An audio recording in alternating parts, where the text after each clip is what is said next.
recently referenced perimenopause being like an initiation, so I want to speak to that here just a little bit.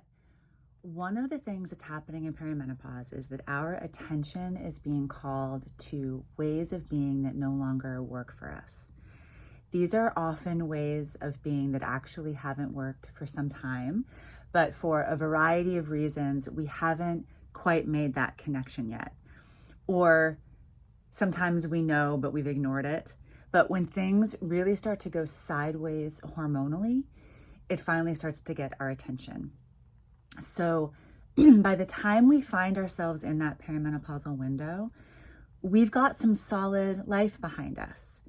And that, like decades of life, and that experience of our lives, the physiology, the chemistry, the way it's translated, the impact of that life is in our bodies. And we've lived both the life that was dispatched to us, so our constitution, our genetics, the childhoods we were born into, the natural world and built environment that surrounds us, the state of the world that we've been living in and subject to. And we've also, to one degree or another, lived a life of our own choosing.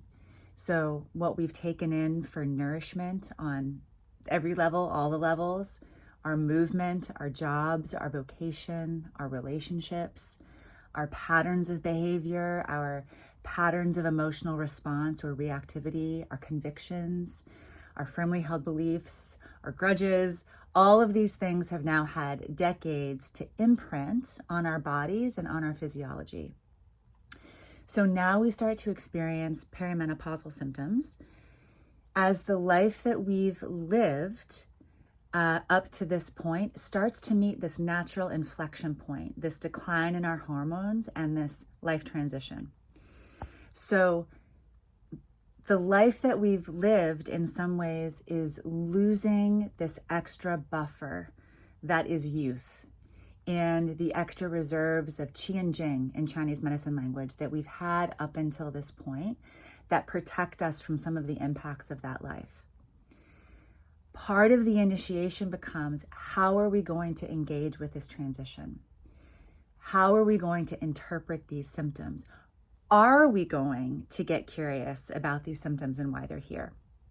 Because while they are for sure partly about our hormones and how our hormones are inevitably shifting, they are also saying a lot about our life and the kind of support our body needs and hasn't been getting on all of the levels of being. And what I see a lot in all the conversations that are out there is a battle orientation. This is terrible. My body is betraying me. Like, absolutely not. Make it stop, which I understand as a human and as a clinician, because the symptoms can be so rugged. They can really take us out. But what I wish I saw more of, and what I try to encourage in the clinic, is at least a little bit of curiosity about, okay, well, how did I get here?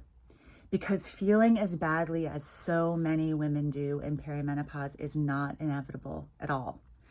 So where did this come from? What can I learn from this that can inform not only how I move through this transition with more ease, but how I am going to live my life on the other side? Because there is no going back. What I see so much and hear so much in these conversations is people wanting to silence the symptoms in order to keep up with the status quo, whatever that's been for them. I want to keep living and doing exactly as I have been. These symptoms are getting in the way of that, and I want them gone. But what that approach misses, as you may be able to guess by now, is that the status quo itself, whether we like it or not, has often had a starring role in why the symptoms have gotten so bad in the first place. Now, this doesn't mean that we don't try to ameliorate the symptoms. Of course we do. And there are all kinds of tools to do that. We have hormones and acupuncture and herbs and supplements, and they all have a role to play. But my hope would be, and my guidance in the clinic is, let's make sure that we're listening to the symptoms first and at least taking some of their messages to heart. Because at the end of the day, this is a major life transition that we are going to go through. And the reality is that there is no status quo to return to or stay within. Okay, thanks for being here. Bye for now.